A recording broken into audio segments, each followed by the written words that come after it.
Hello everyone, welcome back to Agri Coaching Chandigarh. My name is प्रतिभा शर्मा और आज के session के साथ हम स्टार्ट करने वाले हैं demo classes for ICAR JRF horticulture.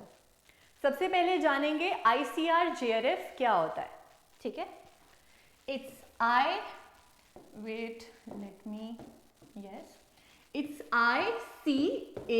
ICAR and JRF. Where ICAR is Indian Council of Agricultural Research and JRF is Junior Research Fellowship. Basically ये ऑल इंडिया लेवल का एंट्रेंस एग्जाम होता है जो आपको पोस्ट ग्रेजुएशन और masters के साथ साथ फाइनेंशियल असिस्टेंट प्रोवाइड कराता है हर मंथ। मतलब हर मंथ आपको फेलोशिप मिलेगी, साथ ही साथ आपकी मास्टर्स भी होगी 2 इयर्स तक। अब ये जो हॉर्टिकल्चर है इसके सिलेबस में 2 पार्ट्स हैं, journal agriculture and journal horticulture. Basic terminology में मैंने आपको बता दिया था हॉर्टिकल्चर क्या होता है, उसके अंदर कौन कौन सी ब्रांचेस आती हैं, फ्रूट्स का पोमोलॉजी, वेजिटेबल्स का ओलेरिकल्चर, फ्लावर का फ्लोरिकल्चर, ऐसे ही स्पाइसेस, कॉन्डिमेंट्स, ये सारी जो चीज़ें हैं ये वास्टली कवर होती हैं ICAR JRF हॉर्टिकल्चर के सिलेबस में।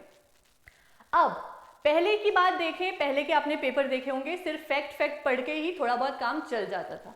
अब ज़्यादातर जो ICAR का मोटो है वो रिसर्च की तरफ है, तो ज़्यादातर कॉन्सेप्ट पे ध्यान दिया जाता है। जब आपसे क्वेश्चन पूछे जाते हैं वो स्टेटमेंट्स होती हैं, उसकी एक्सप्लेनेशन होती हैं, एजर्शंस होते हैं, मैच ऑफ द फॉलोइंग होता है, ये सब चीज़ें अब ज़्यादा आती हैं। ये सब चीज़ें कब ठीक होंगी? जब आपके कॉन्सेप्ट्स क्लियर होंगे, ठीक है। तो हम यहाँ पे सारे फैक्ट्स और कॉन्सेप्ट्स को अच्छे से डिस्कस करेंगे। फर्स्ट टॉपिक पे आते हैं, orchard layout and system of planting. किससे रिलेटेड है? फ्रूट से रिलेटेड है, पोमोलॉजी से रिलेटेड है, ठीक है। सबसे पहले पार्ट 1 का फर्स्ट टॉपिक हम कवर करेंगे, तो स्टार्ट करते हैं। लेकिन उससे पहले सब अपनी अपनी नोटबुक्स रेडी कर लो, क्योंकि ये जो सिस्टम ऑफ प्लांटिंग है इसमें सारी डायग्राम्स हैं, न्यूमेरिकल्स हैं, थ्योरी पोर्शन से भी क्वेश्चन आते हैं, बहुत रिपीट होके आते हैं और न्यूमेरिकल भी आ जाते हैं। तो आज हम इन सबको, न्यूमेरिकल को भी सॉल्व करेंगे और थ्योरी को भी अच्छे से देखेंगे, क्या फैक्ट है और क्या इंपॉर्टेंट क्वेश्चन है। ओके, स्टार्ट करते हैं टॉपिक के साथ। First word is orchard. Orchard क्या होता है? आप बोलोगे अगर बगीचा, नहीं तो गार्डन क्या होता है। फिर आप बोलोगे फलों का बगीचा, ठीक है, गलत नहीं बोलूंगी, बट जैसे मैंने हॉर्टिकल्चर में बताया था, हॉर्टिकल्चर वर्ड का मतलब तो है cultivation of garden crops, right. लेकिन हम इसको कैसे डिफाइन करते हैं? एक प्रॉपर वे में डिफाइन करते हैं कि या तो हॉर्टिकल्चर क्या होता है, पार्ट ऑफ एग्रीकल्चर होता है, या तो cultivation, processing, value addition of garden crops. फिर हम उसमें एग्जाम्पल में फ्रूट्स भी लिखते हैं, वेजिटेबल भी लिखते हैं। मतलब एक प्रॉपर डेफिनेशन जो उसको डिफाइन कर रही है वैसे उसको डिफाइन करते हैं। तो ऑर्चर्ड को आप सिर्फ फलों का बगीचा बोल के डिफाइन नहीं कर सकते, उसका मतलब वही है, पर उसको हमें अच्छे से डिफाइन करना आना चाहिए। तो लेट्स स्टार्ट। ऑर्चर्ड क्या होता है? An orchard is the one where different fruit crops have been planted, right. Fruit crops लगते हैं ऑर्चर्ड में, but planted in an orderly manner, एक ऑर्डर में लगते हैं। देखो यहां से आप प्लांट देखोगे आपको एकदम सीधी लाइन में लगेगा, या तो कोई ना कोई सिस्टम ऑफ प्लांटिंग यूज हुआ होगा। तो ऑर्चर्ड क्या होता है? एक ऐसा प्लेस होता है जहां पे फल लगाए जाते हैं, फलों के जो ट्रीज हैं, प्लांट्स हैं, वो लगाए जाते हैं, लेकिन एक सिस्टम में, एक ऑर्डरली मैनर में। साथ ही साथ ना सिर्फ लगाना, वहां पे उनको मैनेज भी किया जाता है। जितने अच्छे से मैनेजमेंट होगी उतना ज्यादा पैदावार मिलेगी और उतना ही ज्यादा प्रॉफिट मिलेगा, मुनाफा मिलेगा, सक्सेसिव यील्ड भी मिलेगी और इकोनॉमिक रिटर्न भी मिलेगा।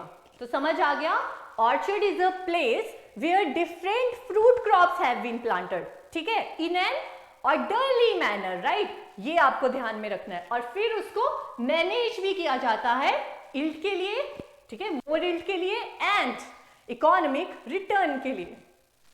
Now second word, layout. Orchard clear. अब ऑर्चर्ड लेआउट क्या है?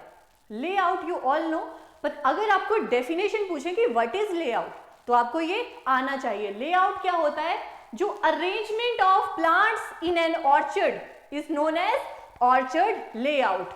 मतलब एक जगह है, उसमें आप प्लांट्स को कैसे अरेंज कर रहे हो, ठीक है, कैसे अरेंज कर रहे हो, कैसे लगा रहे हो with the help of system of planting, उसको बोलते हैं लेआउट, ठीक है। डिटेल में लेआउट में कैसे कैसे करते हैं वो हम आगे पढ़ेंगे। उसके बाद आता है system of planting. System of planting different type के होते हैं। इसकी क्या इंपॉर्टेंस होती है? सिस्टम ऑफ प्लांटिंग की क्या इंपॉर्टेंस होती है बताओ? सिस्टम ऑफ प्लांटिंग की इंपॉर्टेंस ये है कि डिफरेंट सिस्टम यूज किए जाते हैं डिफरेंट टोपोग्राफी के लिए, डिफरेंट लोकेशंस के लिए, डिफरेंट हाइट्स के लिए। फॉर एग्जाम्पल, जो स्क्वायर सिस्टम ऑफ प्लांटिंग है, रेक्टेंगुलर सिस्टम ऑफ प्लांटिंग है, वो प्लेन एरियाज के लिए सुटेबल है। बट जो हमारे हिली एरियाज हैं, जहां पे जो लैंड है वो इवन नहीं है, वहां पे हम कौन सा सिस्टम यूज करते हैं? कॉन्टूर। और ये बहुत बार क्वेश्चन आया है, लिख लो अपनी नोटबुक्स पे, लिखो, मैं आराम से लिखाऊंगी। देखो, विच of the following system of planting is what? Suitable for hilly areas. हिली एरियाज के लिए कौन सा? कॉन्टूर। CO क्या होता है? CON, CONTOUR, contour, right. ये हम हिली एरियाज के लिए करते हैं। अब ये होता क्या है, इसमें होता क्या है? ऑब्वियसली एक स्लाइड में आपको सब कुछ नहीं बताएंगे, पेशेंस, आगे बढ़ेंगे। लेआउट पता चल गया, ऑर्चर्ड पता चल गया। सिस्टम ऑफ प्लांटिंग मतलब जो प्लांट है उनको किस सिस्टम से लगाना है? स्क्वायर वर्ग में लगाना है, रेक्टेंगल में लगाना है, ट्रायंगल में लगाना है, हेक्सागोनल में लगाना है, ठीक है, डायगोनल लगाना है, वो सब हम आगे डिस्कस करते हैं। नाउ नेक्स्ट इज, ये जो ऑर्चर्ड हैं, ठीक है, वो भी डिफरेंट टाइप्स के होते हैं, मोस्टली 4 टाइप्स होते हैं, उसके बारे में हम पढ़ेंगे। So first one is commercial orchards. देखो, कमर्शियल नाम से पता चल रहा है, कमर्शियल मींस प्रॉफिट के लिए आप ऑर्चर्ड्स को लगा रहे हो। जो आपने फल लगाए हैं, आपने ऑर्चर्ड लगाया है, उन फलों को आप बेच रहे हो और उनसे मुनाफा कमा रहे हो, कमर्शियल, ठीक है। सो दोज ऑर्चर्ड्स मेंटेन किया जाता है by fruit growers for commercial purpose. और कमर्शियल पर्पस मतलब selling the produce for making money. समझ आ गया? कमर्शियल ऑर्चर्ड्स क्या होते हैं? कमर्शियल पर्पस के लिए लगाया गया है, फलों को बेच के उन्हें पैसा चाहिए। ओके, नेक्स्ट, अब ये जो कमर्शियल ऑर्चर्ड्स हैं ये 3 टाइप्स के होते हैं, low density, high density and dry orchards. देखो, लो डेंसिटी का क्या मतलब है? डेंस क्या होता है? डेंस होता है बहुत ही close close close close close close close होता है, डेंस होता है क्लोज क्लोज। लो डेंस क्या होगा? दूर दूर। तो लो डेंसिटी का मतलब है कि जो एक प्लांट से दूसरे प्लांट की दूरी है वो ज्यादा है, क्योंकि डेंस का मतलब होता है घना, घना मतलब ऐसे क्लोज क्लोज, लो डेंसिटी मतलब कम कम क्लोजनेस है। तो मतलब 2 प्लांट्स के बीच में ज्यादा दूरी है, डिस्टेंस प्लांट टू प्लांट ज्यादा है, लो डेंसिटी। चलो आगे पढ़ते हैं इसको। फिर high density orchard. High density orchards में क्या होता है? स्पेसिंग जो होती है प्लांट टू प्लांट वो पास पास होगी, एक प्लांट यहां लगेगा, एक यहां लगेगा, ऐसे। और इसको करते कैसे हैं? Root stocks, dwarfing root stocks use करके, ड्वार्फिंग साइन यूज करके। चलो, तो लो डेंसिटी समझ आ गया, एक पेड़ से दूसरे पेड़ की दूरी ज्यादा होगी क्योंकि हमें ज्यादा क्लोज नहीं चाहिए। हाई डेंसिटी मतलब हाई डेंसिटी ज्यादा क्लोज क्लोज, ज्यादा घना घना घना। तो कब होगा? जब दूरी जो है एक प्लांट से दूसरे प्लांट की कम होगी, right. Dry orchard, dry orchard में ड्राई क्या होता है? जिनको ज्यादा पानी की रिक्वायरमेंट नहीं होती है, जो रेन फेड क्रॉप्स होती हैं, जैसे जामुन हो गया, बेर हो गया, आंवला हो गया, ये सब इनमें लगाया जाता है ड्राई ऑर्चर्ड्स में, जिनको मैनेज करना इजी होता है, उनको इरिगेशन की इतनी ज्यादा रिक्वायरमेंट नहीं होती है। Dry orchard means rain fade crops. देखो अब लो डेंसिटी ऑर्चर्ड हम कहाँ यूज करेंगे, मतलब स्पेसिंग किस केस में ज्यादा रखेंगे, स्पेसिंग वहां ज्यादा रखेंगे। देखो ये एक प्लांट है, ठीक है, और ये दूसरा प्लांट है। ये प्लांट ऐसे ऐसे ग्रो करेगा, ये भी ऐसे ऐसे ग्रो करेगा। क्या हो गया, दोनों के बीच में क्लैश हो गया ना, हमें ये नहीं चाहिए। ये प्लांट है विग्रस, विग्रस होता है जो बहुत एबिलिटी हो उसको ऐसे ग्रो करने की फास्ट फास्ट। तो जो बहुत ज्यादा विग्रस वाले जो प्लांट्स होते हैं, जो जिन्होंने आगे जाके बहुत फैलना है, बहुत स्प्रेड होना है, ग्रो करनी है उनकी कैनोपी, उनको हमें क्या करना है, दूर दूर लगाना है। तो हमें इसको दूर दूर लगाना है। रुक जाओ, तो लो डेंसिटी ऑर्चर्ड, आपको क्वेश्चन आ सकता है कि लो डेंसिटी ऑर्चर्ड किन प्लांट्स के लिए यूज करते हैं, विग्रस प्लांट के लिए। किसके लिए, विग्रस प्लांट के लिए। और यहां पे देखो, मान लिया एग्जाम्पल दे रही हूं सिर्फ, ये है 5 सेंटीमीटर है, ठीक है, ये 1 सेंटीमीटर या मीटर, मीटर देख लेते हैं, ये 1 मीटर है और ये 5 मीटर है, ठीक है, ऐसे मान लिया। अब दूरी, जो दूरी है वो 2-2 मीटर की दूरी है, यहाँ पे 6 कर लेते हैं। अच्छा 6, ये 1 मीटर से 6 मीटर का जो है आपका स्पेस है। इसमें आपको क्या करना है, 2 मीटर की स्पेसिंग रखनी है। एक प्लांट यहां लगा, फिर एक प्लांट यहां लगा, ठीक है, 2 मीटर हो गया। फिर 2 मीटर यहां पे, क्या हुआ, एक प्लांट यहां, 2 प्लांट यहां, और उसके बाद फिर से 2 मीटर पे यहां पे। कितने प्लांट लगे, 4, ठीक है। अब 2-2 मीटर की दूरी है, तब 4 प्लांट लगे हैं।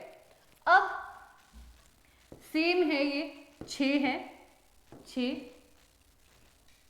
1 मीटर और 6 मीटर, लेकिन जो आपने दूरी रखी है एक प्लांट से दूसरे प्लांट की, वो कितनी है, 1 मीटर है। तो 1 मीटर, 2, 3, 4, 5 और 6, कितने प्लांट लगे, 6 प्लांट लगे, ठीक है। तो जब हम दूर दूर लगा रहे हैं तो क्या हो रहा है, प्लांट कम लग रहे हैं। जब दूर दूर लगा रहे हैं तो प्लांट कम लग रहे हैं। तो लो डेंसिटी में क्या होगा, नंबर ऑफ ट्रीज कम लगेंगे। और हाई डेंसिटी में, जहां देखो, जब आप कार में बैठते हो, मान लिया, ठीक है, एक एक्स्ट्रा आ गया है, ठीक है, और पीछे 3 की सीट है बैठने की, लेकिन आप बिल्कुल क्लोज क्लोज क्लोज भीड़ा भीड़ा भीड़ा भीड़ा बैठ रहे हो, तो आ जाएंगे ना उसमें 4 भी, है ना। लेकिन 4 अच्छे से कब आएंगे, जब छोटे छोटे बच्चे 4 भी बैठ जाते हैं, लेकिन ऐसे बड़े बड़े एडल्ट्स बैठ गए तो फिर उनको तो प्रॉब्लम हो जाएगी, ओवरलैप हो जाएगा। वैसे ही याद रखो, ठीक है। तो जो विग्रस होते हैं, बड़े ट्रीज होते हैं, उनको स्पेस ज्यादा चाहिए, खत्म बात, सिंपल सी बात है। हाई डेंसिटी में ड्वार्फ, छोटे बच्चे, उनको क्या चाहिए, स्पेसिंग ज्यादा, नहीं भी चलेगी तो ठीक है, तो क्लोजली लगाएंगे उनको। पर इसका डिसएडवांटेज क्या होता है, कभी कभी उनकी जो रूट्स होती हैं, ठीक है, ऊपर से तो वो दिखेंगे, रूट्स जो होती हैं वो कभी कभी ओवरलैप कर जाती हैं। हमें रूट स्टॉक सेलेक्ट करते वक्त ध्यान रखना है, अगर हमारी रूट स्टॉक अच्छी होगी, रूट स्टॉक अच्छी होगी तो सब सही चलेगा। लेकिन अगर पुअर क्वालिटी की रूट स्टॉक अगर आपने यूज कर ली हाई डेंसिटी में, रूट स्टॉक क्या होता है, ये प्लांट है, इस प्लांट में वो वाला पार्ट, ठीक है, हाफ, जिसमें रूट है, और ऊपर वाला पार्ट साइन है, ठीक है। तो अब आप साइन भी ड्वार्फ वाला ले सकते हो, रूट भी ड्वार्फ वाली, नीचे वाला रूट स्टॉक जिसमें रूट है और ऊपर वाला साइन। तो आप ड्वार्फ रूट स्टॉक भी यूज कर सकते हो, जो ड्वार्फनेस कॉज कर रही है, ड्वार्फ होता है छोटा, ठीक है, बौनापन जो होता है। उसके बाद इन्वेस्टमेंट भी ज्यादा लगती है, जैसे रूट स्टॉक को लगाना है, फिर प्रूनिंग करनी पड़ती है उनको मेंटेन करने के लिए, तो इन्वेस्टमेंट ज्यादा है। और ये जो ट्री होते हैं ना छोटे वाले, इनका लाइफ स्पैन भी शॉर्ट होता है, ठीक है। तो एडवांटेजेस हो गई आपकी, ज्यादा प्रोडक्टिव होते हैं, ठीक है, इजी टू हैंडल होते हैं। डिसएडवांटेज हो गया, इनिशियल इन्वेस्टमेंट ज्यादा लगती है, और प्रोडक्टिव तो होते हैं पर ज्यादा लंबे समय तक नहीं चलते हैं। और रूट स्टॉक अगर गलत आपने सेलेक्ट कर ली तो फिर एडवर्स इफेक्ट होगा बाद में, ठीक है। फ्रूट क्वालिटी भी डिक्रीज हो सकती है, या उस रूट स्टॉक में कोई ससेप्टिबिलिटी होगी, तब भी प्रॉब्लम हो जाएगी। ड्राई ऑर्चर्ड में जो हार्डी टाइप ऑफ फ्रूट होते हैं, ठीक है, जो बर्दाश्त कर लेते हैं एनवायरमेंटल स्ट्रेसेस को भी, जैसे बेर, बेल, ये सब मैंने आपको बता दिया है। उसके अलावा इसमें कुछ कंजर्वेशन, जो मॉइस्चर कंजर्वेशन के मेथड अडॉप्ट कर सकते हैं, जैसे कॉन्टूर, जो मैंने बताया आगे भी आएगा, ठीक है, कॉन्टूर होती है सीढ़ी। उसके बाद हमारा टेरेस, मल्चिंग, मल्चिंग से भी क्या होता है, मॉइस्चर कंजर्व होता है, वो टॉपिक भी आगे आएगा, मल्चिंग का सारे टॉपिक क्लियर करेंगे, ठीक है, थोड़ा थोड़ा चलेंगे धीरे धीरे। अभी सेकंड इज प्रोजेनी। प्रोजेनी क्या होता है, प्रोजेनी आप प्रोजेनी टेस्टिंग भी बोलते हो, जो पूर्वज, पूर्वज मतलब प्लांट की मम्मी, तो जो मदर प्लांट्स हैं, जहां से जो हमारे प्लांट्स ग्रो हो रहे हैं, तो प्रोजेनी ऑर्चर्ड्स में क्या होता है, क्या होता है, जो सबसे सुपीरियर जो टाइप है फ्रूट के, उनके प्लांट्स को, उनकी कटिंग को जो है वो संभाल के रखा जाता है, यहाँ पे ग्रो कराया जाता है, ठीक है। नर्सरी जो होती है, जहाँ से आप लेके आते हो ना, कीवी के प्लांट्स दे दो, ये प्लांट्स दे दो, दैट आर प्रोजेनी ऑर्चर्ड्स, जहाँ पे सुपीरियर जो फ्रूट्स हैं उनके मदर प्लांट्स को मेंटेन करके रखा जाता है, ठीक है। इसका थोड़ा सा डिसएडवांटेज ये है कि एक ही ऑर्चर्ड में different different varieties, different different crops, ठीक है, फ्रूट क्रॉप्स के प्लांट्स को मेंटेन किया जाता है, थोड़ा मुश्किल हो जाता है, कईयों का इरिगेशन टाइम डिफरेंट होता है ना, कईयों का कोई मैन्योरिंग टाइम डिफरेंट होता है, क्वांटिटीज डिफरेंट होती है, तो एक साथ सब मैनेज करना मुश्किल हो जाता है। फिर होम ऑर्चर्ड्स, बैकयार्ड में जो लगाते हो, फैमिली यूज के लिए लगाते हो, अपनी चॉइस ऑफ फ्रूट लगाओ और खाओ, उसको बोलते हैं होम ऑर्चर्ड। एक्सपेरिमेंटल ऑर्चर्ड, जो हमारे रिसर्च सेंटर्स में, इंस्टीट्यूट्स में, यूनिवर्सिटीज में जो ट्रायल्स होते हैं, और वो ट्रायल्स भी क्यों होते हैं, ताकि जो फार्मर्स हैं आगे उनको, मतलब साइंटिफिकली, हम साइंटिफिकली कुछ ऐसी रिसर्च करते हैं कि फार्मर्स के लिए कुछ बेनिफिशियल चीजें निकल के आए, तो जहाँ पे एक्सपेरिमेंट लगाते हैं, रिसर्च करते हैं, वहां पे क्या होता है, एक्सपेरिमेंटल ऑर्चर्ड उनको बोला जाता है। ऑर्चर्ड क्या होता है, समझ आ गया, ऑर्चर्ड क्या होता है, जहाँ पे फ्रूट्स को लगाया जाता है बट ऑर्डरली मैनर में, और उनको मैनेज भी किया जाता है, ठीक है।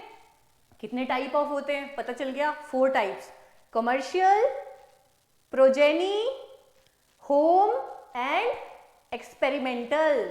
और कमर्शियल में लो डेंसिटी, मतलब ज्यादा भीड़ भीड़ाका नहीं होगा, दूर दूर लगाएंगे। हाई डेंसिटी मतलब डेंस, क्लोज स्पेसिंग होगी, क्लोज स्पेसिंग के लिए क्या करेंगे, डवार्फ रूट स्टॉक यूज करेंगे, ठीक है, छोटे छोटे जो होते हैं, आपको पता ही होगा, है ना, हाई डेंसिटी प्लांटिंग।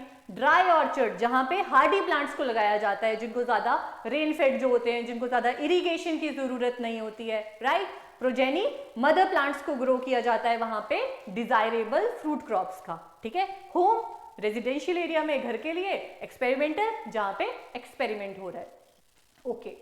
अब आपके पास एक खाली एरिया है, आपको ऑर्चर्ड लगाना है, उसमें शुरुआत कहां से करेंगे, ठीक है। सिस्टम ऑफ प्लांटिंग तो बाद में अडॉप्ट करेंगे, पहले तो शुरुआत करनी पड़ेगी, ठीक है। देखो, लॉन्ग टर्म इन्वेस्टमेंट, शादी क्या होती है, लॉन्ग टर्म होती है। शादी की तैयारियां जब आप करते हो, क्या करते हो, सबसे पहले कॉपी पेन निकालते हो, डिफरेंट सेक्शन, ये गेस्ट आएंगे, चलो अब तो क्या है, फोन का जमाना है, फोन पे नोट्स बना लिए, लेकिन चलो ठीक है, क्या करते हैं, पेपर लेते हैं, गेस्ट की लिस्ट, मेन्यू, ये वो, कौन सा कहाँ लगाना है, कौन से दिन क्या होगा, सब कुछ प्लान करते हो, क्योंकि एक बड़ा दिन है ना, कोई बड़ी चीज है। ऑर्चर्ड लॉन्ग टर्म इन्वेस्टमेंट, क्यों, क्वेश्चन आता है कि कौन से टाइप की इन्वेस्टमेंट है, medium, long, short, none of these, all of these, जो भी है, तो लॉन्ग टर्म है। वेजिटेबल्स में आप देखोगे, सब्जियों में बीज लगाया, मैक्स टू मैक्स 5-6 महीने चलेगी, खत्म बात, है ना, हो गया। लेकिन ये फ्रूट ट्रीज जो होते हैं, उनको एक बार प्लांट कर दिया उन्होंने, एक बार अपने घर बसा लिया, तो वो सालों सालों तक चलेंगे।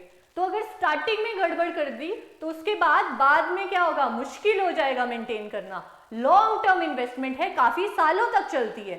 तो हमें क्या करना है, सबसे पहले जो लेआउट है वो फील्ड से पहले कहां बनाना है, पेपर पे बनाना है, ठीक है, पेपर शीट पे बनाना है। कैसे बनाना है वो आपको बताती हूँ। हमने क्या करना है, पेपर पे सबसे पहले, अगर आप तो चलो हॉर्टिकल्चर के हो तभी आप ये लेक्चर देख रहे हो, बट हॉर्टिकल्चरल एक्सपर्ट्स जो होते हैं उनसे कंसल्टेशन लेनी है if you are going for an orchard establishment, ठीक है। या तो उसके बाद आपको तो सिखा ही रहे हैं, एक शीट पे सबसे पहले आपको मार्किंग करनी है, कौन सा पेड़ कैसे कितने आएंगे, कैलकुलेशन करनी है, कहाँ क्या लगाएंगे, मार्किंग, इन सबको बोलते हैं लेआउट। सबसे पहले शुरू करते हैं बेस लाइन से, the term is base line. तो अगर आपसे पूछा जाएगा फर्स्ट स्टेप लेआउट का, तो क्या होगा वो, मेकिंग ऑफ बेस लाइन। क्या होता है, base, BASE, base and line, base line. Base line बनाते कैसे हैं बताओ मुझे। बेस लाइन के लिए सबसे पहले जो रोड है उसके पैरेलल में फर्स्ट बेस लाइन लगाएंगे, ठीक है। जैसे यहां मेन रोड है, उसके पैरेलल में ऐसे बेस लाइन लगा दी, ठीक है। सेकंड बेस लाइन हम लगाएंगे कहां से, उसके 90 डिग्री एंगल से। एक तैयार हो गया ना, बेस तैयार हो गया। First base line main road के parallel, second base line 90 degree of first base line. 90 degree क्या होता है, ये दिस इज 90 डिग्री, हो गया। अब देखो जो ऑर्चिड है आपका, उसके चारों कोनों पे आपको स्पेस छोड़ना है। जैसे ये है ना, यहां पे भी स्पेस छोड़ना है, यहां पे भी स्पेस छोड़ना है। और ये स्पेस क्यों चाहिए हमें, क्यों चाहिए, अगेन जो ऑर्चिड है वो लॉन्ग टर्म इन्वेस्टमेंट है। अभी तो आपने क्या किया है, अभी आपने सिर्फ प्लांट लगाया है, छोटा सा प्लांट लगाया है। फिर क्या करेगा, जब वो ट्री बनेगा तब उसकी कैनोपी ऐसे फैलेगी। और अगर आपने यहीं पे सोइंग कर दी तो रोड के बाहर, सब कुछ रोड के बाहर। आपको क्या करना है, अपने ऑर्चर्ड के अंदर ही रखना है, दायरे में। तो उसके लिए क्या करोगे, पहले ही यहाँ पे थोड़ी स्पेसिंग छोड़ लोगे। अब ये स्पेसिंग कितनी छोड़नी है वो किस पे डिपेंड करता है बताओ, वो डिपेंड करता है प्लांटिंग डिस्टेंस पे, ठीक है। इसीलिए जब बोला जाता है कि जब लेआउट करते हैं तो लेआउट के लिए कौन कौन से डिफरेंट कंपोनेंट्स हैं जो ध्यान में रखने हैं, ठीक है। सबसे पहले आप क्या करोगे, साइट को सिलेक्ट करोगे, कौन सी जगह पे आपको लगाना है, क्या वो प्लेन लैंड है या वो अनलेवल्ड अंजुलेटेड लैंड है, मतलब हिली एरियाज हैं या प्लेन है। फिर कौन सा फ्रूट लगाना है, कौन सी वेराइटी लगानी है, क्योंकि डिफरेंट फ्रूट क्रॉप्स की डिफरेंट स्पेसिंग होती है, ठीक है। जैसे मैंगो है उसकी 10 बाय 10 मीटर होगी, जैक फ्रूट है 12 बाय 12 मीटर होगी, और जो पपाया है, ग्रेप्स हैं, उनकी 3 बाय 3 मीटर होगी। और जो डवार्फ बनाना है, देखो वेराइटी, जो आपकी टॉल वेराइटीज होती है ना, केले की, बनाना की, उनको स्पेसिंग चाहिए होती है 3 बाय 3 मीटर की, ठीक है। कितनी, 3 बाय 3 मीटर की टॉल वाले को। और जो डवार्फ वाला है उसके लिए कितना चाहिए होता है, it's 1.8 metre into 1.8 metre. 1.8 metre, जो फर्स्ट 1.8 मीटर है, इट्स रो टू रो का डिस्टेंस, मतलब ये एक रो है, ये दूसरी रो है, तो इन दोनों का जो डिस्टेंस है, एक रो से दूसरी रो का जो डिस्टेंस है, it is row to row distance. और इस प्लांट से इस प्लांट के बीच में जो डिस्टेंस है, it is plant to plant distance. क्या होता है, plant to plant and row to row distance, ठीक है। अब देखो हमें क्या करना है, वेराइटीज का ध्यान रखना है, क्योंकि टॉल वेराइटी होगी तो स्पेसिंग डिफरेंट होगी, और अगर ड्वार्फ वेराइटी होगी तो स्पेसिंग डिफरेंट होगी। मैंगो होगा तो स्पेसिंग 10 मीटर 10 बाय 10 होगी, और अगर पपाया होगा तो 3 बाय 3 मीटर होगी। तो ऐसे आपको ध्यान में रखना है। फिर इरिगेशन फैसिलिटीज होनी चाहिए, लेबर होनी चाहिए, ट्रांसपोर्टेशन, स्टोरेज। फिर ऑर्चर्ड स्ट्रक्चर क्या होते हैं भाई, ऑर्चर्ड स्ट्रक्चर होते हैं वो वाले आपके ऑर्चर्ड के अंदर ही वहां पे साइड में एक कैबिन्स बनाए होते हैं, जिसमें आप इंप्लीमेंट्स रखते हो जो आपके यूज होंगे। यहाँ पे क्या करोगे, रोज रोज घर से उठा के लाओगे, एक प्रॉपर मैनेजमेंट होनी चाहिए। रोड तो एक तो मेन रोड का भी ध्यान रखना है, और ये जो है ये जो क्रॉस पाथ्स होते हैं इनका भी ध्यान रखना है आपको। And fencing, very important fencing. Fencing नहीं होगी तो बस फिर तो आपने देखी है लंका में क्या हाल हुआ था, है ना। तो वैसा ही होगा यहाँ पर भी, आपके ऑर्चर्ड्स में फ्रूट तो लगेंगे पर वो फ्रूट आपके पास नहीं पहुंचेंगे, और कमर्शियल लगा रहे हैं तो मार्केट तक नहीं पहुंचेंगे अगर फेंसिंग का ध्यान नहीं रखोगे, ठीक है। तो समझ आ गया क्या क्या चीजें आपको ध्यान में रखनी है? ग्रेट। तो देखो आपको याद कराती जाती हूँ ताकि कंफ्यूजन ना हो जाए। सबसे पहले ऑर्चर्ड पढ़ लिया क्या होता है, उसके टाइप्स पढ़ लिए, लेआउट पढ़ लिया क्या होता है, मार्किंग।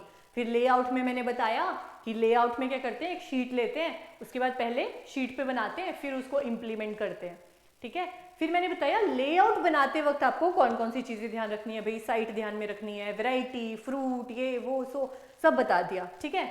उसके बाद स्केच आपका बन चुका है। अब एक्चुअल प्लांटिंग करनी है आपको। बेस लाइन भी आपकी बन गई है, आपने स्पेसिंग भी रख दी है।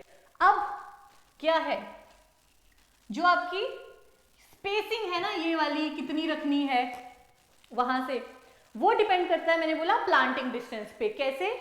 अगर तो मैंगो में 10 बाय 10 मीटर है ना, तो आप 4 के 4 कॉर्नर में 5 मीटर की स्पेसिंग रखोगे। मतलब रोड से इधर से भी 5, उधर से भी 5, इधर से भी 5, जितना डिस्टेंस होता है उससे हाफ। क्यों? क्योंकि यहां पे आपने सोइंग की है तो उसके हाफ हाफ हाफ हाफ ऐसे जो है वो उस तरफ को निकलेगा। जो प्लांट की कैनोपी है, स्प्रेड है, स्पेसिंग जो है, स्टैंडर्ड स्पेसिंग, वो इसी के बेसिस पे जो है डिसाइड की जाती है कि प्लांट का स्प्रेड कितना है, कितना वो फैलेगा। तो कैनोपी का एक साइड ही बाहर आने वाला था, तो 5 मीटर मतलब जितना प्लांटिंग डिस्टेंस, जितना स्पेसिंग है, उससे हाफ हम क्या करेंगे, साइड साइड से जगह छोड़ देंगे, ठीक है, ताकि आपका जो प्लांट स्प्रेड जब होगा तो बाहर ना निकल जाए, आपका जो पौधा नहीं होगा फिर तो वो पेड़ बन गया होगा, तो जो पेड़ का स्प्रेड है वो बाहर को ना निकल जाए, ठीक है, राइट। बेस लाइन बन गई, स्पेसिंग दे दी। अब बेस लाइन के बाद आपको क्या करना है, प्लांटिंग करनी है ना, कि अब बेस लाइन तैयार है, अब आपको देखना है कि प्लांट ऐसे लगेंगे, ठीक है, स्क्वायर लगेगा, कैसे, हाँ देखो, स्क्वायर लगेगा या रेक्टेंगल लगेगा या ट्रायंगल लगेगा या डायगोनल लगेगा या, अरे रुक जाओ,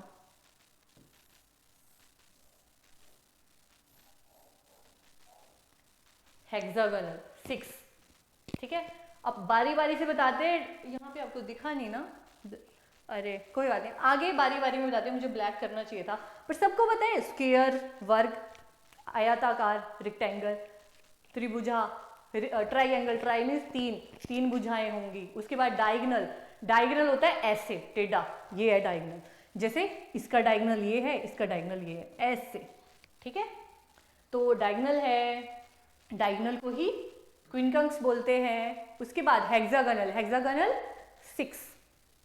6 भुजा, ट्रायंगल, ट्रायंगल 3, काउंटूर सीढ़ियां आगे आएगा। उसके बाद टेरेस, टेरेस और काउंटूर में क्या डिफरेंस होता है वो भी आपको बताएंगे।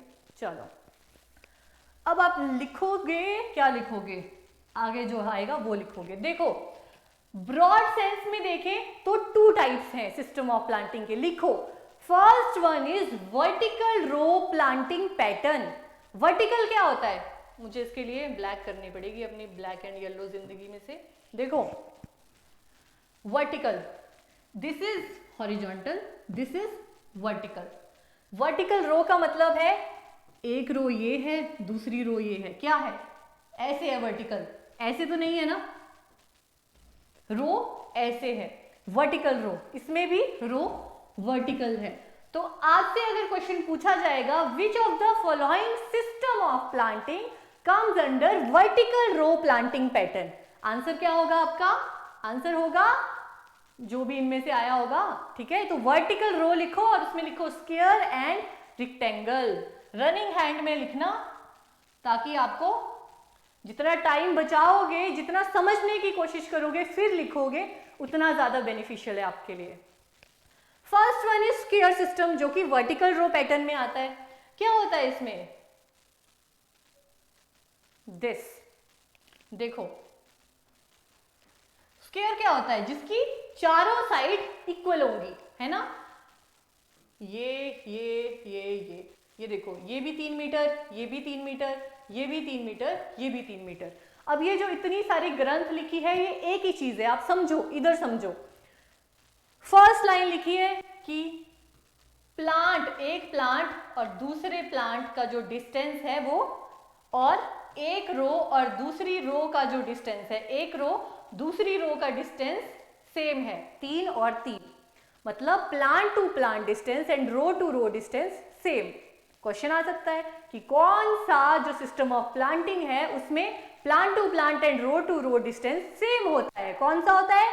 Square system of planting. फिर बोला है सारे प्लांट एक दूसरे से 90 डिग्री एंगल पे हैं। ये एक प्लांट है, ये क्या है? 90 डिग्री। दूसरा प्लांट है, ये क्या है? 90 डिग्री। 90 90, तो सारे प्लांट एक दूसरे से 90 डिग्री एंगल पे है। क्लियर?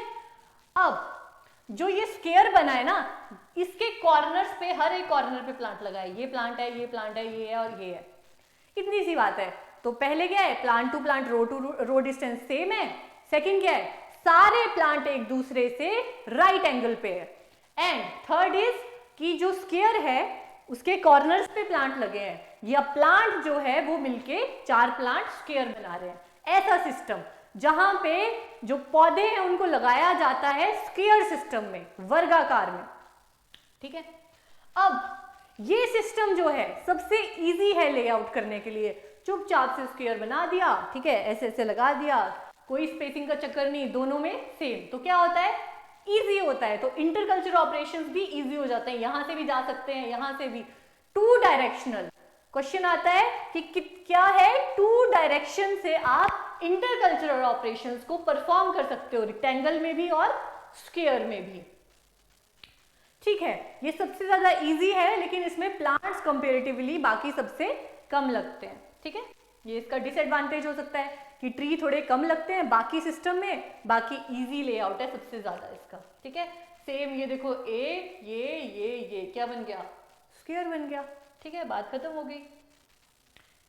ठीक है, देख रहे हो, ज्यादातर मैंगो वगैरह में भी स्क्वायर सिस्टम ही लगाते हैं प्लेन एरियाज में। ओके, उसके बाद सेकंड लिख लिया ना, और स्क्वायर भी बना लिया उसमें 90 डिग्री, ये वो सो नहीं हुआ तो फिर रिपीट देख लेना, आपको इजीली समझ आ जाएगा। और रिवीजन तो वैसे भी हर चीज की करनी चाहिए, नहीं तो साफ हो जाता है, सब साफ। चलो ठीक है, और डाउट सेशन जितने भी होंगे वो आपके बाद में ले लिए जाएंगे, अभी टॉपिक कंप्लीट नहीं होगा नहीं तो। ठीक है, बाकी कोई भी डाउट रहेगा I will check and I will come back to you. सारे डाउट क्लियर होंगे, और बाकी तो ये डेमो क्लास है, बाकी तो अभी पिक्चर अभी बाकी है। ठीक है, okay. Second is rectangular system. Rectangle, ठीक है, इसमें क्या होगा? इसमें क्या होगा? जैसे रो टू रो डिस्टेंस ज्यादा होगा, लिख लो इसको। इसमें क्या है? रेक्टेंगल में क्या होता है? ये रेक्टेंगल है ना, फिर से अपनी जिंदगी येलो करो। हाँ जी, ये रेक्टेंगल है, राइट, ये रेक्टेंगल है। यहां पे एक प्लांट है, यहां पे दूसरा प्लांट है, ये एक रो है। यहां पे एक प्लांट है, यहां पे दूसरा प्लांट है, दूसरी रो। तो रो वाला जो डिस्टेंस है वो क्या है? ज्यादा है, और प्लांट टू प्लांट वाला डिस्टेंस कम है। उसमें कितना था? स्क्वायर में 3 3 था ना, इसमें प्लांट टू प्लांट कम हो गया है 2। तो बताओ किसमें ज्यादा प्लांट्स लगेंगे, स्क्वायर में या रेक्टेंगल में? देखो, एक प्लांट से दूसरे प्लांट का डिस्टेंस कम कम हो गया है, और जो स्पेस है, एरिया, वो वही है। तो रेक्टेंगल में ज्यादा रो की वजह से, रो स्पेस ज्यादा और प्लांट स्पेस कम होने की वजह से, रेक्टेंगुलर सिस्टम में स्क्वायर सिस्टम से ज्यादा जो है वो ट्रीज लगेंगे। क्वेश्चन बन सकता है, स्टेटमेंट बन सकती है कि स्टेटमेंट 1 इज कि rectangular system of planting bears more number of plants. ठीक है, एंड स्टेटमेंट 2 इज कि it bears this is so because of the more row to row distance in what? किसमें होता है रो टू रो डिस्टेंस ज्यादा? Rectangular में होता है। देखो, रो टू रो, ये एक रो, ये दूसरी रो। ठीक है, डन। तो बाकी सब सेम ही है कि 4 जो कोने हैं वो रेक्टेंगल के मिलके रेक्टेंगल बना रहे हैं, और रेक्टेंगल के कोनों पे क्या है? क्या है? प्लांट्स लगा दिए हैं। ठीक है, इसमें से क्वेश्चन जो बनता है वो यही बनता है कि ये स्क्वायर सिस्टम से ज्यादा इसमें प्लांट होते हैं, क्योंकि इसमें प्लांट टू प्लांट स्पेसिंग कम होती है, रो टू रो ज्यादा होती है। ये थे हमारे दो वर्टिकल रो पैटर्न के। अब आया अल्टरनेट रो प्लांटिंग पैटर्न, ठीक है। इसमें आता है diagonal, hexagonal, triangular and contour. चलो बारी बारी से डिस्कस करते हैं, यहीं पे बताते हैं। देखो डायगोनल, ये होता है डायगोनल, दिस, ठीक है, दिस इज डायगोनल, ऐसे बता दिया आपको। डायगोनल क्यों है? It is same as square system. ये देखो स्क्वायर बना रहा है ये, लेकिन बीच में एक एडिशनल प्लांट आ जाता है, उसकी वजह से ही तो डायगोनल बन रहा है। तो ये डायग्राम आपको याद रखनी है कि डायगोनल इसको बोलते हैं। तो अगर पूछा जाएगा कि कौन से सिस्टम ऑफ प्लांटिंग में एडिशनल प्लांट होता है, तो डायगोनल वाले में होता है, ठीक है। और DQ याद रखना है, DQ मतलब डायगोनल को ही क्विंकम सिस्टम ऑफ प्लांटिंग बोल दिया जाता है। और इस एडिशनल प्लांट की वजह से इसमें क्या होता है, डबल प्लांट लगते हैं स्क्वायर सिस्टम से भी ज्यादा। अब इसमें दो चीजें हैं कि ये जो कॉर्नर्स पे प्लांट लगे हैं ना, ये ऐसे लगाने हैं जो थोड़े स्लो ग्रो के हों, धीरे धीरे जो है ग्रो हो, और जो बीच वाला है वो ऐसा लगाना है जो अर्ली बियरिंग हो। जैसे छोटे छोटे प्लांट्स हैं, पपाया है, प्लम है, जो फिर जब तक ये ग्रो हो रहे होंगे ना स्लोली, हम एडिशनल इनकम ले सकते हैं इस वाले से। जैसे ही इसमें बियरिंग तो हो जाएगी, दे दिया इसने जितना दे दिया, जैसे ही कॉर्नर वाले जो मेन क्रॉप है वो बढ़ जाएगी, तो इसको निकाल के हो गया, यूज एंड थ्रो, ठीक है। इसको हमें निकाल देना है, अपरूट कर देना है। कब? जब ये बड़े हो जाएंगे और ये बियरिंग में आने लगेंगे, ठीक है। तो इसको फिलर मेथड भी बोल दिया जाता है, क्योंकि इसमें फिलर ट्री होता है, जो बीच में ट्री होता है फिल कर रहा है उस जगह को, है ना, कमी को फिल कर रहा है, दैट इज फिलर मेथड। समझ आ गया? न्यूमेरिकल करेंगे आगे, फिर से रिवीजन होगा अगर टाइम बचा तो। देखो हेक्सागोनल सिस्टम ऑफ प्लांटिंग में क्या होता है, it based on equilateral triangle. Equilateral मतलब ये सब इक्वल है, ये भी इक्वल है, ये भी इक्वल है, तीनों साइड्स इसकी इक्वल है, ठीक है, इक्विलेटरल ट्रायंगल। फिर इसमें बोला है कि आपको ब्लैक में दिखेगा ना, रुक जाओ, ये इसमें आ तो नहीं जाएगा, आ गया जी, ये लो, एक प्लांट, दो प्लांट, 3, 4, 5 और 6, कितने हो गए? 6। हेक्सा क्या होता है? 6। 6 प्लांट मिलके इक्विलेटरल ट्रायंगल जो है वो उसके कॉर्नर्स पे क्या लगे हैं? 6 प्लांट लगे हैं, हेक्सागोनल बना रहे हैं। कई बार क्या होता है, एक बीच में भी एक प्लांट आ जाता है, ठीक है, इसलिए इसको सेप्ट्यूल होता है 7, सेप्टा मीन्स 7, तो 7 भी है 6 भी है। तो जब ये कंडीशन आ जाएगी तो सेप्ट्यूल बोलेंगे, 6 होंगे तो क्या होगा? क्या होगा? हेक्सागोनल। तो क्वेश्चन पूछ लिया जाता है कि हेक्सागोनल में ही को क्या बोलते हैं? सेप्ट्यूल बोल दिया जाता है। एक और most important question, very very very important question, हर एग्जाम में रिपीट होता है कि एक क्वेश्चन होता है सबसे ज्यादा ट्रीज कौन सी सिस्टम ऑफ प्लांटिंग में लगते हैं? इट्स हेक्सागोनल सिस्टम में। कितने? 15% ज्यादा देन स्क्वायर सिस्टम, ठीक है, देन किससे? स्क्वायर सिस्टम से, देन स्क्वायर सिस्टम 15% ज्यादा लगते हैं। देख लो अब, 1 2 3 4 5 6, ठीक है, इसमें 6 ट्रीज हैं, 6 प्लांट हो रहे हैं एक ही शेप में। तो जितने ज्यादा प्लांट होंगे उतने ज्यादा यील्ड होगी, ठीक है। तो सबसे ज्यादा कौन सा है? डिफिकल्ट। इसका डिसएडवांटेज ये है, लेआउट इसका डिफिकल्ट होता है, लेकिन ये question exam point of view से भी 15% मोर प्लांट होते हैं। ऐसे याद रखना कि इसी में ही है 6 और 7, उसमें तो 4 ही लग रहे हैं, है ना, और उसमें क्विंकंस में डायगोनल वाले में एक एक्स्ट्रा जो लग रहा था 5 लग रहे हैं, इसमें 7, 6 से 7 लग रहे हैं। तो सबसे ज्यादा कितना? 15% ज्यादा। ट्रायंगुलर में क्वेश्चन आता है कि एक तो बेस्ड ऑन आइसोलेटरल ट्रायंगल है ये, ठीक है, अल्टरनेट, एक यहाँ फिर यहाँ ऐसे अल्टरनेट प्लांटिंग करते हैं, ठीक है।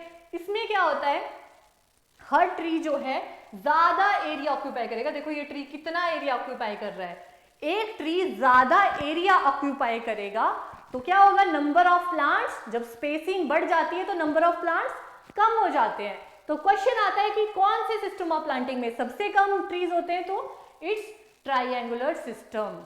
Now contour system of planting, very important hilly areas के लिए होता है, वेरी इंपॉर्टेंट क्वेश्चन, क्योंकि उसमें अनइवन टोपोग्राफी होती है, स्लोप होते हैं उसमें, देखो ऐसे, ठीक है, ऐसे स्लोप होते हैं और स्लोप के अक्रॉस ही हम ऐसे बना देते हैं काउंटूर्स, ये है काउंटूर, और उसके ऊपर हम प्लांट्स लगा देते हैं, ठीक है, सीढ़ी ही बोलते हैं बेसिकली। पर अब टेरेस और काउंटूर में क्या डिफरेंस होता है वो हम बताएंगे। देखो, जब आप सॉइल की जो स्ट्रक्चर है, जो ये एरिया स्लोप है या लैंड है, इसको बिल्कुल चेंज नहीं कर रहे हो, इसी के अक्रॉस में लगा दे रहे हो, इट्स काउंटूर, ठीक है। लेकिन अगर आप स्लोप को थोड़ा बहुत चेंज कर रहे हो, उसको लेवल करने के लिए थोड़ा सॉइल का स्ट्रक्चर लेवल चेंज कर रहे हो, टेरेस बना रहे हो, उसको बोलते हैं terrace system of planting. Terrace क्या होता है, चेंज कर रहे हो सॉइल के स्ट्रक्चर को। काउंटूर में जो है अक्रॉस, जो हाई स्लोप्स ऑलरेडी हैं, जैसे हिली एरियाज में होते हैं, उसी के अक्रॉस आप प्लांटिंग कर दे रहे हो, ठीक है। तो यही था इसमें, टेरेस मेथड में मैंने बता दिया, ठीक है। इसको ऐसे लेवल कर दिया जाता है, जैसे पहले देखो ऐसे था ये, ठीक है, उसके बाद इसको ऐसे लेवल किया। बेंच टेरेस भी यूज कर लिए जाते हैं जब स्लोप 10% से क्या हो, ज्यादा हो। ये मैंने आपको बता दिया, देखो पढ़ो इसको। Terrace farming alters the shape of the slope, ठीक है, and counter planting follow the natural shape of the slope without altering it. समझ आ गया? चलो, इसी के साथ आपके सारे सिस्टम ऑफ प्लांटिंग हो गए खत्म, ठीक है। रिवीजन करेंगे लास्ट में, तो जो जो आपने लिख लिया है, जो जो रह गया है वो आप देख लेना, सडन रिवीजन करेंगे। इंपॉर्टेंट चीज पे आते हैं, formulas for calculating number of plants per hectare in different planting system. First is square और रेक्टेंगल, सेम होता है, ठीक है, सेम होता है। इसमें क्या होगा आपको, एरिया इन मीटर। क्यों मीटर में? एरिया हमेशा मीटर में ही क्यों लगाते हैं? अगर आपका 1 हेक्टेयर दिया होता है, या आपको क्वेश्चन में कई बार 2 हेक्टेयर दे दिया जाएगा, 1.5 हेक्टेयर दे दिया जाएगा, या तो 0.5 हेक्टेयर दे दिया जाएगा, आपको ये कन्वर्ट करने आने चाहिए मीटर स्क्वायर में, ठीक है। क्यों? क्योंकि जो प्लांटिंग डिस्टेंस होता है ट्री टू ट्री, बेसिकली वो मीटर में होता है, और जब भी आप डिवाइड करते हो तो ऊपर भी मीटर होना चाहिए, नीचे भी, मतलब सॉरी, हाँ, मतलब ऊपर नीचे दोनों में सेम यूनिट होनी चाहिए। जैसे अगर ऊपर मीटर है तो नीचे भी मीटर होना चाहिए। तो प्लांटिंग डिस्टेंस क्योंकि मीटर में होता है, हमें हमेशा एरिया भी मीटर में लेना है। अब 1 हेक्टेयर में कितने मीटर होते हैं? 10,000 मीटर स्क्वायर, ठीक है, एरिया मीटर स्क्वायर में होता है ना, 10,000 होते हैं, ठीक है। अब मान लिया, चलो एग्जाम्पल, आपको क्वेश्चन आता है कि आपकी स्पेसिंग मैंगो के लिए है 10 बाय 10 मीटर, मतलब 10 metre by 10 metre for 1 hectare. आपको बताना है कि 1 हेक्टेयर में कितने नंबर ऑफ प्लांट्स लगेंगे, ठीक है। तो आपको फॉर्मूला पता है, नंबर ऑफ प्लांट्स लिख लो इसको, इज, या बाद में लिखना, देखो number of plants is equal to area in hectare. Area in hectare की मीटर? मीटर। तो 1 हेक्टेयर में कितने हो गए? 10,000 divided by spacing, planting distance. तो प्लांटिंग डिस्टेंस कितना है? ये row to row, plant to plant, देखो 10 इंटू 10 कितना आ गया? इससे ये कट गया, इससे ये कट गया, 100 प्लांट्स। कितना आ गया? 100 प्लांट्स, ठीक है। अब 2 हेक्टेयर के लिए पूछ लिया तो क्या करोगे? 1 हेक्टेयर इज इक्वल टू 10,000, तो 2 हेक्टेयर इज इक्वल टू कितना? 2 इंटू 10,000 मतलब 20,000 डिवाइडेड बाय प्लांटिंग डिस्टेंस कर दो तो आपको पता चल जाएगा, ठीक है। ओके, उसके बाद ये हो गया स्क्वायर के लिए भी और रेक्टेंगल के लिए भी। क्लियर? अब यहाँ पे अगर 3 आ गया तो 3 से इंटू कर लेना, 0.5 आ गया तो डिवाइड कर लेना, इसको 2 से डिवाइड कर लेना। तो ऐसे ऐसे करके आपको ये बहुत इजीली आ जाएगा। चलो नेक्स्ट, स्क्वायर हो गया, रेक्टेंगल हो गया। क्विंटन्स क्या बोलते हैं इसको? डायगोनल बोलते हैं। क्विंटन्स दिस DQ और फिलर, ठीक है। फिलर मतलब एक ये है ये वाला एक्स्ट्रा प्लांट है, एडिशनल प्लांट है फिलर। इसको क्या कर दिया जाता है, सबसे पहले एरिया उतना ही जितना 1 हेक्टेयर का मीटर में कर लो, उसके बाद प्लांट डिस्टेंस कर लो इसको। लेकिन ये आपका नॉर्मल आ गया जैसे स्क्वायर सिस्टम में करते हैं। कितना आ गया था आपका, 100 आ गया था, है ना, 1 हेक्टेयर के लिए मान लिया हमने, तो 100 आ गया था ना। अब हमें क्या करना है, एडिशनल प्लांट का निकालना है। तो एडिशनल प्लांट के लिए फॉर्मूला होता है प्लांट टू प्लांट डिस्टेंस, ठीक है, उससे 1 माइनस कर लिया और रो टू रो डिस्टेंस में से 1 माइनस कर लिया। अब देखो कितना था, 10 बाई 10 मीटर था ना, ठीक है, row to row plant to plant. अब एडिशनल प्लांट जो होता है, एडिशनल प्लांट, उसके लिए क्या करोगे, 10 माइनस 1 इंटू 10 माइनस 1, कितना 9 इंटू 9, कितना 81। उसके बाद वहां जो स्क्वायर सिस्टम से निकाला था 100, है ना, क्योंकि क्या होता है डायगोनल में स्क्वायर तो होता ही है, और एडिशनल का निकाला 81। कितना निकाला एडिशनल का, 81। तो total number of plant would be 181, ठीक है। पहले नॉर्मल स्क्वायर का निकाल लेना है क्योंकि ये है डायगोनल स्क्वायर का। उसके बाद इस एडिशनल प्लांट के लिए ये फॉर्मूला लगा लेना है, ठीक है। उसके बाद माइनस, उसको भी रो टू रो को भी माइनस, प्लांट टू प्लांट को भी माइनस, दोनों को इनटू कर दिया, उसको यहाँ पे प्लस कर दिया, आ गया आंसर, ठीक है। इसको आप जल्दी जल्दी क्या करना, रिवीजन करना, प्रैक्टिस करना, न्यूमेरिकल को खुद लगाओ। 2 हेक्टेयर 0.75 हेक्टेयर भी आ जाता है, तो इसको प्रैक्टिस करना। मोस्ट इंपॉर्टेंट हेक्सागोनल आया भी था 2000 समथिंग में, अभी लेटेस्ट ही आया है, ठीक है। तो इसको हम कर लेते हैं। इसमें क्या करेंगे, सेम फॉर्मूला रहेगा, लेकिन ये जो प्लांटिंग डिस्टेंस है वहां गड़बड़ हो जाएगी, ठीक है। ये देखो, based on equilateral triangles, equilateral है ये देखो 1 2 3 इक्विलेटरल हो गया। अब हमें क्या करना है, इसमें पाइथागोरस थ्योरम, भाई जेआरएफ करना है तो मेहनत करनी पड़ेगी, ठीक है। अगर आप नॉन मेडिकल हो वेल एंड गुड, और मेरी तरह मेडिकल हो तो सीख लो जैसे मैंने सीखा है, ठीक है, कोई बात नहीं, बहुत ईजी है, सीखो। इधर देखो, एरिया कोई चक्कर नहीं है, सेम जैसे पहले था। प्लांटिंग डिस्टेंस की अगर हम बात करें, देखो AB is equal to AC is equal to BC, तीनों सेम है ना। आपके पास स्पेसिंग दी होगी, मान लिया 10 बाई 10 ही लेकर चलते हैं फिलहाल। 10 बाई 10 की स्पेसिंग दी होगी, मतलब ये भी 10, ये भी 10, ये भी 10, 10 10 10 मीटर है, ठीक है। ये स्पेसिंग है, क्योंकि एक प्लांट से दूसरे प्लांट के बीच में कितना है, 10। तो आपका प्लांट टू प्लांट डिस्टेंस तो हो गया 10 मीटर। अब आपको रो टू रो डिस्टेंस निकालना है। रो टू रो डिस्टेंस वो कैसे निकालोगे, इस ट्रायंगल को ऐसे बीच से D पॉइंट लगाओगे। अरे यार ब्लैक करती हूँ, देखो ये आपका ट्रायंगल है ना, इसको पहले बीच से डिवाइड कर लो। अब सेंटर से डिवाइड कर लिया, ये पूरा 10 है अगर, है ना, तो इसको हाफ से डिवाइड कर लिया, तो मतलब BD भी 5 और DC भी 5, ठीक है। तो मतलब AB इज इक्वल टू, ये सारी साइड्स जो हैं इक्वल टू 10, है ना, ब्लैक एंड येलो जिंदगी हो गई है, 10, और BD, ये BD और DC is equal to 10 by 2, क्योंकि बीच से डिवाइड किया है, तो कितना होगा 5। अब आगे चलो, क्या हो गया, सबसे पहले प्लांटिंग डिस्टेंस हो गया 10,000, ठीक है, प्लांट टू प्लांट हो गया 10। हमें ये चीज निकालनी है रो टू रो, मतलब हमें निकालनी है रो टू रो की चीज।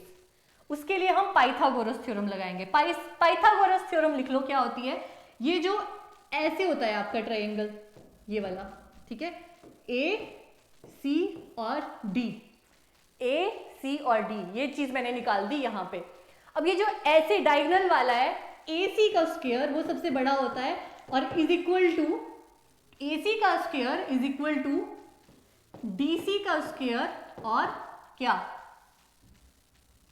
AD का स्क्वायर, ठीक है, ये होता है AC का square is equal to DC का स्क्वायर प्लस AD का स्क्वायर, ये होती है पाइथागोरस थ्योरम। मतलब ये जो डायगोनल है, ये इसका स्क्वायर इक्वल टू है इसका स्क्वायर और इसका स्क्वायर, ठीक है। आ जाओ, बचपन के दिन मैथ्स पढ़ेंगे। अब ये हो गया, AC कितना है 10, तो 10 का स्क्वायर प्लस DC कितना है 5 इज इक्वल टू 5 का स्क्वायर प्लस AD हमें निकालना है ना, ये रो टू रो डिस्टेंस है AD, ये हमें निकालना है। इसको इस तरफ ले जाएंगे, इसको इस तरफ ले जाएंगे ना, तो क्या बन जाएगा, बन जाएगा AD का स्क्वायर जो कि रो टू रो डिस्टेंस है इज इक्वल टू AC का स्क्वायर 10 का स्क्वायर प्लस 5 का स्क्वायर। 10 का स्क्वायर इज 100, माइनस हो जाएगा ना, माइनस हो जाएगा, उस तरफ प्लस था ना अभी, तो उस तरफ माइनस हो जाएगा, माइनस 5 का स्क्वायर 25 75, तो AD का स्क्वायर इज इक्वल टू 75 और AD is equal to under root of 75 जो कि अप्रोक्सीमेटली 8.66 के आसपास आएगा। देखो क्योंकि 9 9 जा कितना होता है 81, ठीक है, 8 8 जा 64, ये क्या है 75, इन दोनों के बीच में आ रहा है, ठीक है। अब यहां देखो, अरे हाँ जी, यहां देखो हमारे पास ये x की वैल्यू आ गई है 8.66, कर दो इसको, इस सब को डिवाइड, इस सब को सॉल्व करोगे तो आंसर आएगा अप्रोक्सीमेटली 115। अब देखो हमने बोला था हेक्सागोनल में 15% ज्यादा होते हैं, 15% ज्यादा प्लांट्स होते हैं, तो स्क्वायर में कितना था 100 का 15% इज कितना होगा, 100 का 15% 115, 100 का 15% 15 होता है, मतलब 15 जो प्लांट है वो ज्यादा होंगे, तो उसमें 100 थे ना स्क्वायर सिस्टम में, इसमें 115 है, प्रूव हो गया कि 15% ज्यादा होते हैं हेक्सागोनल में। बस उसके अलावा मैं आपको बता दिया high density planting, root stock, dwarf root stock, ये इंटेंसिव प्लांटिंग सिस्टम बोला जाता है इनको। और मीडो में क्या करते हैं, इजराइल से अडॉप्ट हुआ है, और अल्ट्रा, ठीक है, इसमें तो क्या होता है डवार्फिंग रूट स्टॉक होती है, इसमें डवार्फिंग से भी dwarf, ultra dwarf root stock होती है, इसमें 30,000 से 1 लाख तक प्लांट लगते हैं, दोनों की जो है प्रोडक्टिविटी ज्यादा होती है। क्वेश्चन आए थे कि एप्पल की डवार्फिंग रूट स्टॉक कौन है, इट्स M9, ठीक है। गुआवा की डवार्फिंग रूट स्टॉक कौन है, कैटलिया गुआवा, ठीक है। और ultra dwarf root stock of apple कौन है, M27। और ये जो मीडो ऑर्चिडिंग है जिसमें अल्ट्रा लो स्पेसिंग रखते हैं, वो कहां से ओरिजिनेट हुई है, इजराइल से, ठीक है। तो ये थे इंटेंसिव। इसी के साथ हमारा सारे सिस्टम ऑफ प्लांटिंग खत्म हो गए। देखो एक बार आपको मैं ओवरव्यू करा देती हूँ, यहीं पे करा दूं, एक बार देख लो, लास्ट में जाने से पहले देख लो आपके दिमाग में कुछ आया कि नहीं आया।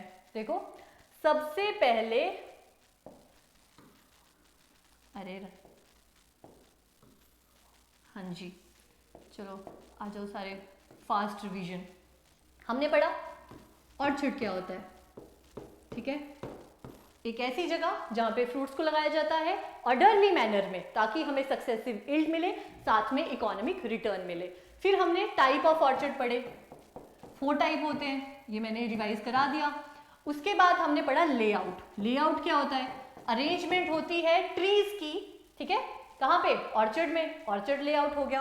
अब इस लेआउट को पहले शीट पे लगाते हैं, ठीक है, शीट पे बनाते हैं, मार्किंग करते हैं कहाँ क्या लगाना है, फिर सिस्टम ऑफ प्लांटिंग अडॉप्ट करते हैं। अब ये जो सिस्टम ऑफ प्लांटिंग है ये 2 टाइप्स के हैं, vertical row pattern and alternate row pattern. Vertical में कौन से आते हैं, स्क्वायर एंड रेक्टेंगुलर।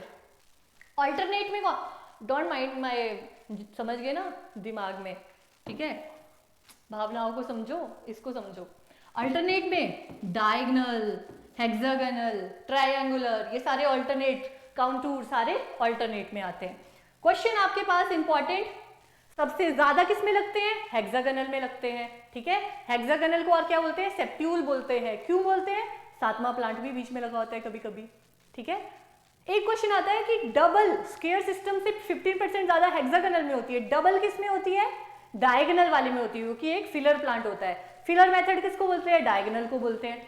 तो ये सारे के सारे क्वेश्चन और फॉर्मूलाज आपको करवा दिए गए हैं, अच्छे से उनको रिवाइज करना, ठीक है।